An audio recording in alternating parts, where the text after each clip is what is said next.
Falou de taxação de grandes fortunas, né? A Argentina acabou de fazer isso. E aí, tá certo ou não? É legal dizer isso, porque as pessoas, elas acham que essas coisas não impactam na vida delas diretamente. Pois é, aí vem esse discurso de que, para de ser cheerleader de bilionário. Só que se você taxa grande fortuna, né, a Renata fala, eu concordo, que o rico, ele pode ser tudo. Menos burro. Menos burro, pô. Senão ele não Obrigada, tinha ou Malu, ficado ou se mantido rico, né? Então, na Argentina, eu até fiz um post no Instagram na época, assim que eles começaram a aprovar, na verdade, quando começou a discussão sobre se aprovar um imposto extraordinário, temporário para grandes fortunas, né? Só que como o Friedman falava... Temporário. Esse negócio de temporário é complicado, né? Nada é mais permanente do que uma política temporária de governo. Do lado, eu coloquei esse post e do outro, do pessoal que estava fugindo pro Uruguai. E o Uruguai, que não é bobo, o que ele fez? Ele diminuiu os impostos para aquelas pessoas que têm mais capital e estão vindo da Argentina. Mas isso está acontecendo em estados dos Estados Unidos, né? Pessoas saindo da Califórnia, indo pro Texas. O Elon Musk, né? Acabou de fazer isso também. Recentemente, e isso vai acontecer com outras pessoas, logicamente, e é algo que aconteceu na França. Eu até comento isso no meu curso, e sempre também falo sobre isso, que na França eles chegaram a 75% a alíquota máxima para pessoa física.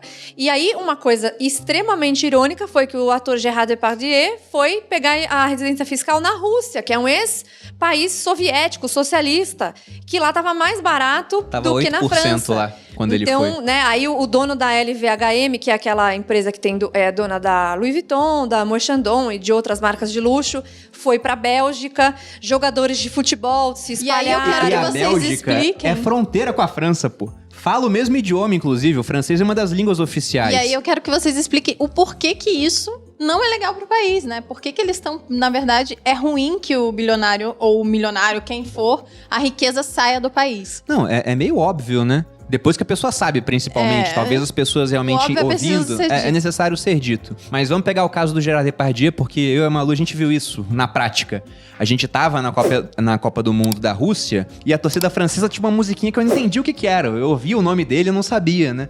Aí o pessoal traduziu pra mim e falou, não, a gente tá falando do Gérard Depardieu porque ele abandonou a França pra vir pra Rússia e a gente tá falando que vai ganhar a Copa do Mundo na casa dele. E ganharam, de fato. É verdade. Mas eu fiquei imaginando, quando eu soube o porquê que ele abandonou, Gérard Depardieu enxugando suas lágrimas com notas de euro, dormindo né? na pia, ele tava. Pois é. Enquanto ele estava triste porque a seleção dele ganhou a Copa e ele tá pagando menos imposto, muito menos. Que maravilhoso, né? Mas aí você pensa, esse cara pagou um monte de imposto na França. De repente, a França cria lá uma nova alíquota absurda e esse cara decide fugir. Absurda, gente? 75%, não era uma coisa assim? É totalmente insano. Absurdo, é tipo muito dinheiro, quase todo o dinheiro dele. Pois é.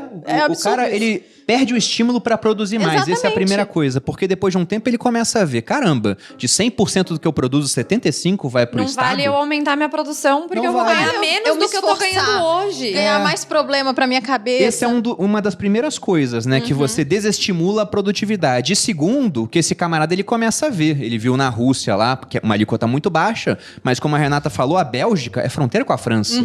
Se ultrapassasse a fronteira, fosse por um país com uma cultura muito similar, até com o mesmo idioma, né, um dos idiomas oficiais, ele iria pagar menos imposto. Então cresce o estímulo para que ele saia do país e com isso leve os seus recursos financeiros. E provavelmente, se esse cara chegou num patamar para quererem tanto a riqueza dele, né, ele construiu alguma coisa de valor, ele fornece produtos, fornece serviços. Já Depardieu, ele é ator, eu não sei se ele tem outras coisas em si. Cria empregos, né? Mas se não tivesse, o dinheiro dele tá no banco. E quanto mais dinheiro disponível para ser emprestado, mais baixos são os juros. Então é mais fácil do pobre industrioso pegar o dinheiro do rico, entre aspas, ocioso, para fazer alguma coisa. E num ambiente de liberdade econômica, ele pode começar a empreender e um dia, né, ele pode ficar rico. Esse ponto é muito importante, porque as pessoas acham que não é uma cadeia, né? As pessoas acham que você faz alguma coisa aqui, até uma frase que é bem comum das pessoas, da gente falar sobre quando fala de políticas socialistas, de que é soluções simples para problemas complexos e, naturalmente, elas não funcionam. Então, economia é um jogo de xadrez. Então, se você mexe uma peça aqui, vai mexer diversas até lá e você pode tomar um checkmate. Então, se você só tá vendo esse pedaço aqui, que é o simples, né? Eu vou taxar a fortuna, eu vou conseguir tantos por cento o pessoal faz cálculos, né? Vamos fazer um cálculo aqui sobre quanto a gente conseguiria arrecadar, que dá para pagar não sei quantas vacinas, aí começa, né? Dá para pagar não sei quantas não sei o quê. Mas assim, primeiro, o rico não é burro, então ele vai mudar a residência fiscal dele. Que é a coisa mais fácil do mundo hoje em dia. Ainda mais para quem é rico, né? Comprar uma cidadania, você investir em algum lugar, você ter Portugal, Luxemburgo, o próprio Estados Unidos tem o programa EB5, que você tem investimentos que você consegue cidadania. E aí, se você tem ricos progressistas que já fazem isso, imagina os outros ricos, gente. Então, se o pessoal de Hollywood, que adora falar sobre aumentar os impostos. Aqui no Brasil também, as pessoas não entendem muito isso, mas acham que todo o dinheiro está sempre disponível exatamente do mesmo jeito. Mas é muito fácil criar estruturas tributárias para você reduzir esses impostos ou mudar de cidadania, retirar os empregos daqui. Eu dou até um exemplo. É tão difícil de contratar mão de obra de tecnologia aqui no Brasil que eu tenho boa parte da minha operação da Cursolid na Índia. Então, eu estou gerando emprego na Índia. Nossa, Renata, você não é patriota? Não, mas eu prezo... Não é questão de patriotismo. Eu não sou burra. Fala aí. Eu não sou burra. Eu prezo por melhorar os meus custos. Então, pagando em dólares para eles, fica mais barato do que você ter alguns contratos trabalhistas aqui. Então, você tem uma série de problemas que você precisa atacar, em vez de atacar a riqueza. Atacar a riqueza é justamente a causa da pobreza.